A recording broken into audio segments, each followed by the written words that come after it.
O Colégio Pedro II, ele nasceu de um decreto imperial. Ele foi idealizado pelo ministro Bernardo Pereira de Vasconcelos, o ministro do Império, e esse ministro ele tinha o ideal de construir no Rio de Janeiro uma escola nos moldes dos colégios de França, dos colégios da época de Napoleão. Foi realmente um fato importante na vida da cidade. O Colégio Pedro II foi realmente um acontecimento. O ato é super simbólico, né? Em 2 de dezembro de 1837, data de aniversário, 2 de dezembro, data de aniversário do imperador. Os professores batiam o sino para avisar que o imperador estava vindo, para arrumar, para todo mundo ficar preparado para esperar o imperador. Ele botou os filhos e os netos dele para estudar também. Quer dizer, é importante, uma homenagem que acaba servindo até de símbolo para o próprio imperador. O Colégio Pedro II foi fundado durante a regência, quando Dom Pedro II era ainda muito jovem para exercer suas funções de imperador. Foi criado por decreto imperial, com a intenção de ser uma instituição referência para as províncias do Império. O ensino provincial estava inteiramente entregue às províncias. O poder central só cuidava do ensino secundário na corte. Professora Maria de Lourdes Mariotto Aidar investigou o ensino secundário no Brasil Império até o momento da queda do regime e estabelecimento da República. Ela resume em 4 palavras como era a educação neste período. Era uma confusão danada, realmente. Uma confusão danada, professora? Mariotto é autora do livro O Ensino Secundário no Brasil Império. Neste livro, ela explica que o ensino secundário estava fragmentado em aulas avulsas à moda das aulas régias e reduzia-se a um punhado de aulas de latim, retórica, filosofia, geometria, francês e comércio, espalhadas pelos 4 cantos do Império. Mariotto diz ainda que a função atribuída aos estudos secundários, encarados durante o Império quase que exclusivamente como canais de acesso aos cursos superiores, os reduziu, de fato, aos preparatórios exigidos para a matrícula nas faculdades. Ela vai explicar melhor. Havia uma série de professores que ensinavam particularmente essas disciplinas, e os colégios também ensinavam essas disciplinas, e todos os interessados, então, cursavam essas disciplinas e iam prestar os exames preparatórios. Aprovados nos exames preparatórios, eles ingressavam nas faculdades. Então, o ensino secundário, durante muito tempo, praticamente se reduziu às disciplinas preparatórias dos cursos jurídicos, de direito e de medicina. Tinha um indivíduo que se declarava professor de inglês, ou professor de francês. Então, ele abriu um cursinho e dava aula de francês. Se ele realmente conseguisse que os seus alunos fossem aprovados em francês nos preparatórios, ele tinha uma enxurrada de candidatos a fazer o curso. E esse curso não tinha duração fixa. Ele dava aula de francês e preparava para os exames parcelados e preparatórios. Alguns estudavam alguns meses, outros estudavam um ano. Tudo dependia da capacidade do indivíduo de ensinar e do outro de aprender. Sabia-se, por exemplo, na corte, que fulano de tal era ótimo professor disso, que o outro fulano de tal era ótimo professor daquilo. O Arquivo do Estado de São Paulo, que guarda exemplares de jornais editados durante o Império, tem exemplos dessa história que a professora Mariotto está contando. Houve um tempo em que se divulgou dos aprovados quais eram as escolas em que eles tinham se habilitado. Então, isso foi uma propaganda incrível, né, para eles. Este anúncio do Diário do Rio de Janeiro de 1871, por exemplo, mostra o desempenho de 5 dos alunos do professor Padre Doutor José Maria da Trindade, que se inscreveram para o exame preparatório de filosofia. Um não compareceu à prova, outro foi reprovado na prova escrita. O aluno Arthur Greenhalgh foi aprovado plenamente. E os alunos Francisco Damas da Costa Júnior e Francisco de Queiroz Coutinho Matoso Câmara Filho foram apenas aprovados, sem o plenamente. O resultado parece colocar o padre professor numa boa posição. Esse era o objetivo de todo mundo, era ingressar nos cursos superiores. Para ingressar no ensino superior, os alunos do século XIX deveriam: a. Estudar matérias específicas para fazer os exames preparatórios parcelados. B. O estudante poderia fazer um exame por vez. O conjunto de aprovação desses exames parcelados lhe garantiam o ingresso na faculdade escolhida. C. Os exames eram feitos por uma bancada examinadora. D. os estudos poderiam ser feitos em escolas particulares ou através de um professor particular na chamada aula avulsa. Iam juntando os preparatórios, ou seja, ele estava bem em francês, ele fazia o exame de francês. Cada exame valia durante 2 anos, depois tinha que refazer. Então, eles tinham que fazer todos os que estavam faltando naquele prazo. O pessoal procurava devorar aqueles conhecimentos e ia prestar os exames. E o ensino se reduzia a isso, ou seja, era muito pobre. Foi nesse contexto que nasceu o Colégio Pedro II. Era o colégio que realmente merecia a designação de colégio padrão. Quando se pensava em resolver o problema no ensino das províncias, se pensava em equiparar os estabelecimentos provinciais ao Colégio Pedro II. Ele é um secundário seriado, de 7 anos. Né? Você tem primeiro ano, segundo ano, e todo o sistema de seleção, de avaliação, etc., para você então concluir. José Gonçalves Gondra, doutor em História da Educação pela USP, é professor de História da Educação na Universidade do Estado do Rio de Janeiro. Gondra também estuda a educação brasileira no período imperial. Tem uma ação do Estado, né, na criação de um secundário oficial. Né? E por que isso é importante? Porque ele vai definir quem são os professores, quais são os saberes, a ordem desses saberes, a hierarquia desses saberes, o tempo de duração dessa escola, que é a escola de passagem. Né? É a escola de passagem entre essa escolarização elementar, do ensino das primeiras letras, e o ensino superior. Nós podemos imaginar, através dos livros didáticos, que as aulas seguiam um padrão, vamos dizer assim, enciclopédico, conteudista, porque eles tinham uma carga horária, né, de disciplinas e um ritmo de estudo bastante puxado. Que a gente custa acreditar como é que eles conseguiam, em um ano letivo, aprender tudo isso. Ele também é um currículo com uma preocupação muito grande com as ciências. A própria história, com base numa metodologia científica, imbricada com a geografia. A história do Brasil fazia parte do conteúdo de História Universal. Os alunos aprendiam a chamada história mestra da vida. O passado é o que importa, o passado serve de exemplo para o presente. Era a história dos heróis, os heróis da antiguidade, os heróis que deveriam trazer exemplos de coragem, de dignidade para os jovens alunos. Acho que é importante dizer que esses professores que davam aula ao longo do Império, não havia a formação para professor. Então, na verdade, eram homens conhecidos por serem muito letrados, muito estudiosos. Então, eram médicos, advogados, que eram conhecidos no ambiente palaciano. É um ensino secundário oficial, mas ele não é gratuito. Inclusive, tem uma denúncia, eu considero uma denúncia do Joaquim Manuel de Macedo, né, que é um homem da literatura, um homem da política, também era professor do Colégio Pedro II, né? E ele vai dizer como que o colégio traiu, né, o compromisso que ele havia assumido em assegurar 20 vagas para crianças pobres, né, e crianças órfãs, enfim. Ele vai dizer que essas vagas eram todas negociadas com os homens da política que pediam as vagas para os seus afilhados. Então, assim, é isso. Ele não atende criança, a população pobre, porque o menino pobre está, enfim, associado ao mundo do trabalho, enfim. Então, de fato, não frequenta o Pedro II. Seria o local onde a elite brasileira, os jovens, teriam toda uma formação com uma base europeia, né, inspirada nesses colégios franceses, e aí estariam se formando essa ideia de identidade nacional, né? Essa ideia de nação brasileira. Neste quesito de formar elites e dirigentes, o Colégio Imperial da Corte tinha pelo menos um forte concorrente.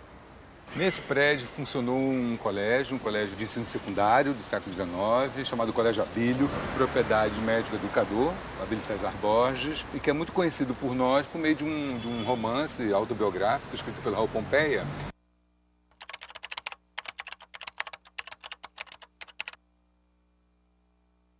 Em que ele descreve um pouco do seu tempo de escola, os 2 anos que ele viveu nessa instituição. Paredes estucadas de suntuosos relevos, e o teto aprofundado em largo medalhão, de magistral pintura, onde uma aberta de céu azul despenhava aos cachos deliciosos anjinhos, ostentando atrevimentos róseos de carne, agitando os minúsculos pés e as mãozinhas, desatando fitas de gaza no ar. Vais encontrar o mundo, disse-me meu pai, à porta do Ateneu. Coragem para a luta.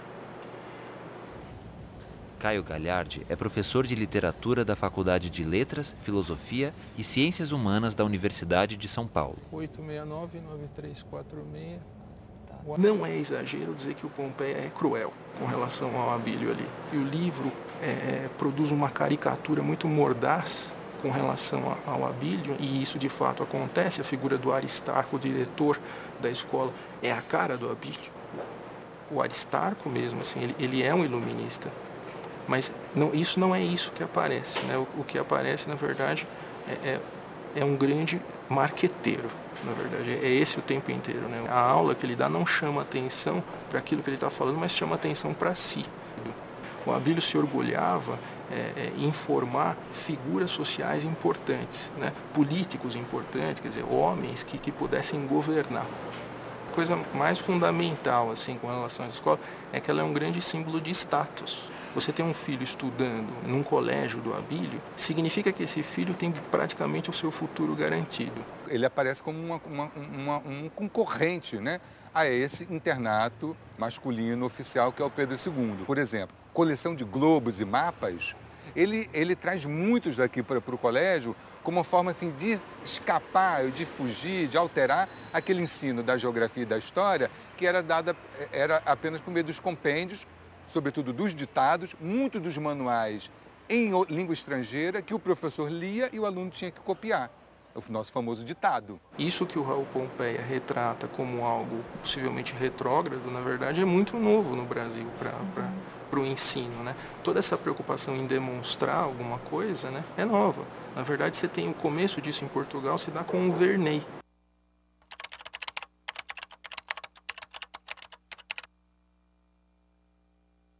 Com um verdadeiro método de estudar, que é um iluminista, né, pombalino, Verney, né?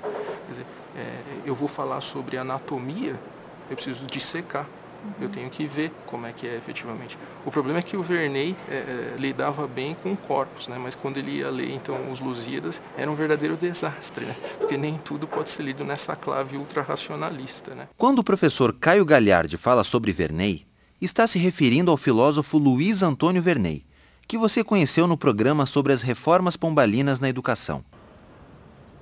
Embora eles se preocupassem em instalar equipamentos, em insistir no ensino da língua portuguesa, que afinal não constava dos preparatórios, e tudo isso, eles tinham que atentar para o fato de que esses alunos eram candidatos aos cursos superiores. Se ele tivesse a aprovação nesses exames parcelados dessas disciplinas, ele conseguia sua matrícula, né, no ensino superior. Ele não precisava ficar 7 anos numa escola, num internato masculino, etc, etc, etc. Quer dizer que tanto o Colégio Pedro II, o Abílio e outros que se preocupavam com o ensino seriado e uma formação mais sólida não faziam sucesso entre os alunos?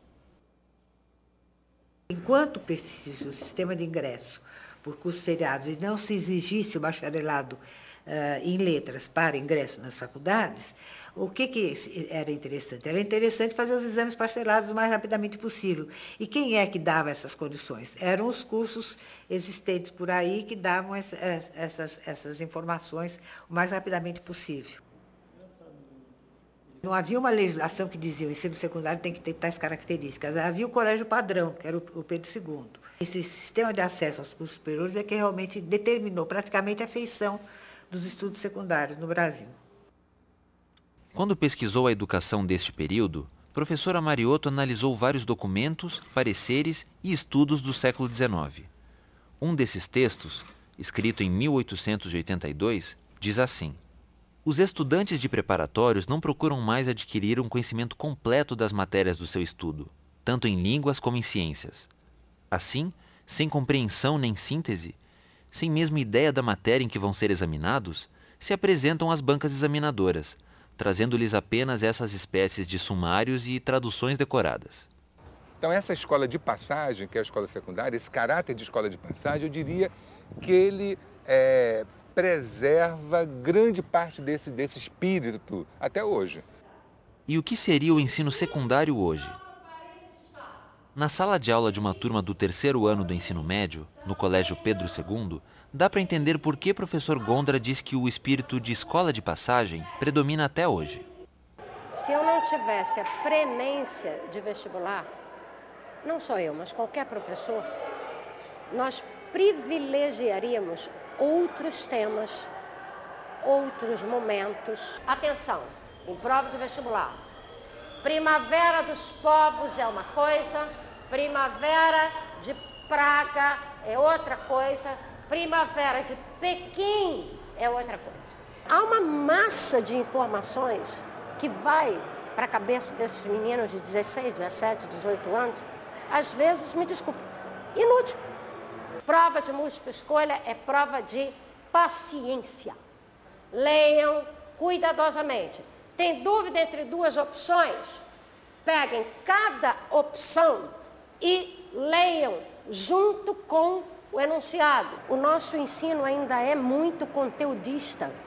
Não é nesta ou naquela escola. Ele é conteudista porque a maioria dos vestibulares é conteudista. Professora Maria Eulália dá aulas de História há 32 anos.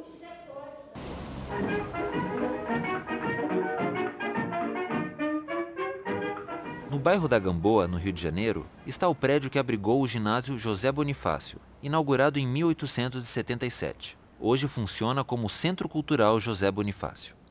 Esse é um dos primeiros prédios construídos no Brasil, né, pensado, projetado, calculado para funcionar como escola. Pode observar na inscrição ali ao povo governo essa disposição do Estado Imperial em oferecer à população, Rodrigo, um tipo de equipamento que não existia. Um prédio próprio, um prédio racionalizado, né, com medições higiênicas, tudo calculado para que, né, a população que entrasse nessa escola pudesse perceber esse investimento que o Estado estava fazendo na escolarização.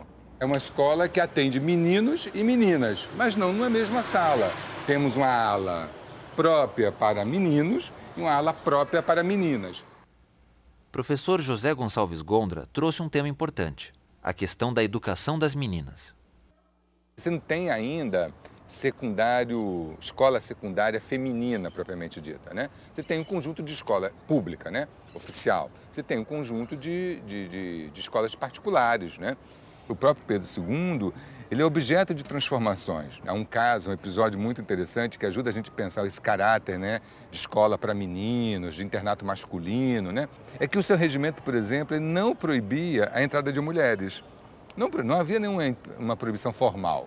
E o Barata Ribeiro, que era um médico, depois veio a ser prefeito da cidade, ele quis matricular suas filhas lá. Mas isso é uma experiência que dura curtíssimo tempo, porque eles começam a alegar que não tem banheiro, não tem inspetora, não tem professor, ou seja, um conjunto de elementos do ponto de vista da arquitetura e do funcionamento, do quadro funcional da escola, que não era uma proibição formal, mas era esses elementos, né, da vida ordinária da escola que fazia com que, de fato, as meninas não pudessem frequentar aquela escola masculina. Apesar das dificuldades que as meninas enfrentavam, a professora Mariotto chama atenção para um fato curioso. O ensino secundário para o sexo feminino não sofreu a pressão dos exames parcelados, de preparatórios. Então, ele teve outras características. Ele foi mais bem estruturado, melhor fundamentado, assim por diante.